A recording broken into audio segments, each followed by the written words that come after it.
Welcome back to the Options channel, everyone. I today wanted to speak to everyone about this controversial topic that has came across my mind and many others.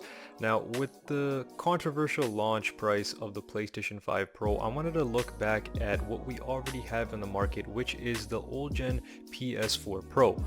Now, in my opinion, I think for the value that the PS4 brings, even going into 2025, it is probably the better console for a majority of individuals, especially in those countries that is pretty expensive still to even get a base model PS5, and it might be the best choice for you to stick with the PS4 Pro comparative to upgrading to the more expensive PS5 Pro coming very soon to us. Now, first things first, let's talk about the PS5 Pro. Sure, it's marketed as a next generation console, and even with the rumors about the PS6 being around the corner, it is probably more of a powerhouse of a console comparative to the PS5 Pro, and maybe waiting just a little bit longer, you might get yourself the next generation of gaming in the PS6 comparative to the PS5 Pro that we're getting in a few months from now. Now, if you're one of those people, including like some of my friends as well, that are still using full HD monitors, it's probably not worth it to upgrade to even a PS5 if you are on a PS4 Pro. PS4 Pro and PS5 are hardly noticeable in terms of like overall fidelity in most games, especially if you're rocking a full HD monitor. But if you do have like a 4K monitor and you're trying to get those higher frame rates in most games, then I would definitely advise you to get something like a PS5 at least, because even nowadays the prices are going down, and with Black Friday just around the corner as well, you might be able to snag yourself a good deal on one. But why pay $300 more for a PS5 Pro when the graphical jump from Full HD display to like a 4K with your PS5 to PS5 Pro is going to be very minimal? You know, there's a lot of tech demos right now going on with current games like Ratchet and Clank, and if you're not really keen and looking into those significant details, very less significant details that is, you can really see that there isn't really like a big difference that you'd expect in upgrading and spending $300 more from the PS5 to get into the PS5 Pro. And this is not even comparing like a PS4 Pro to the PS5 Pro, because you can really see nowadays on like the used market on Marketplace, Craigslist, or even eBay, you can easily pick yourself up like a PS4 Pro for under $200 with even sometimes a few games. And if you get yourself a PS4 Pro with like 1 year of PS Plus extra, you might be getting more bang from your buck comparative to getting and upgrading for a PS5 Pro.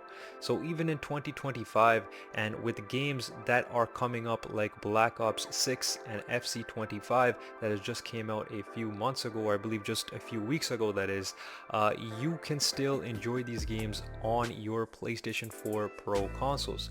Even the gameplay itself online when you're versing players, I've noticed, at least of playing FC25, you've probably seen my content on the channel, it's much easier opponents on the PS4 side of things compared to the PS5, because there's more pros, there's more try-hardy players on the PS5 that is. And if you are a casual gamer like myself and you just don't want to try too hard, just have fun with your console, I would say that the PS4 is much more forgiving in that sense, and that is just another bonus to add on if you want to stick with the PS4 Pro and instead of wasting extra money and upgrading to that PS5 Pro, especially and at least right now with its current pricing state.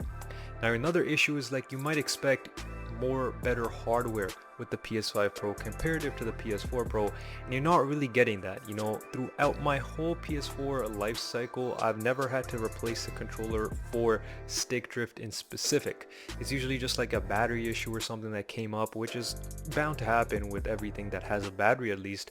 But with my PS4 DualShock 4 controller, I had no issues with stick drift. But when it came up to the PS5, I've went through so many controllers playing Call of Duty and utilizing the left stick and right stick so much that they just wear out very quickly, and I'd have to replace the controller so many times through warranty or even just buying a new one, right? And that's not something that PlayStation or Sony wanted to fix with the PS5 Pro. Those controllers are going to be the exact same, maybe a little bit of battery improvement, but aside from that, you're still going to experience stick drift and button issues with the PS5 Pro hardware. Alongside of this, you will not be getting a disk drive on your PS5 Pro. Now, a person that just loves enjoying physical media.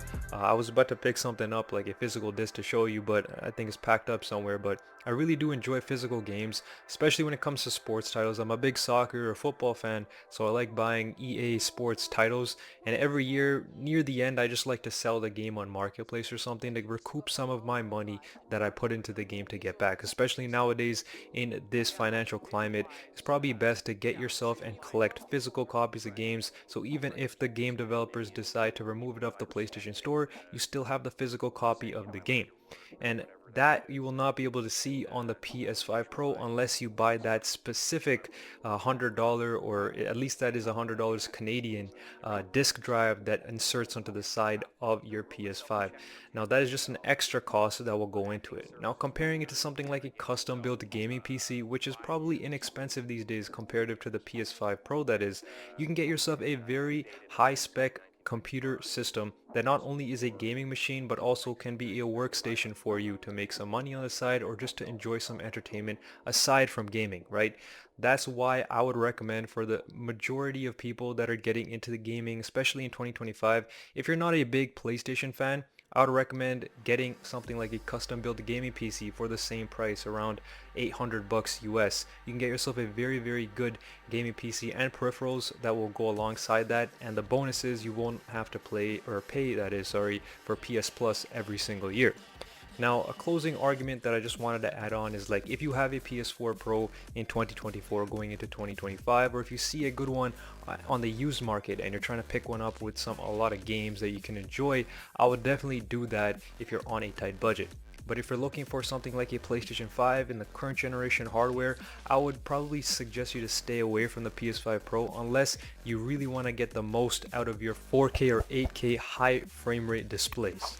So that's been it for today's video. Let me know your thoughts in the comment section down below. It's been your boy Optage. I'll catch you guys on my next one. Goodbye.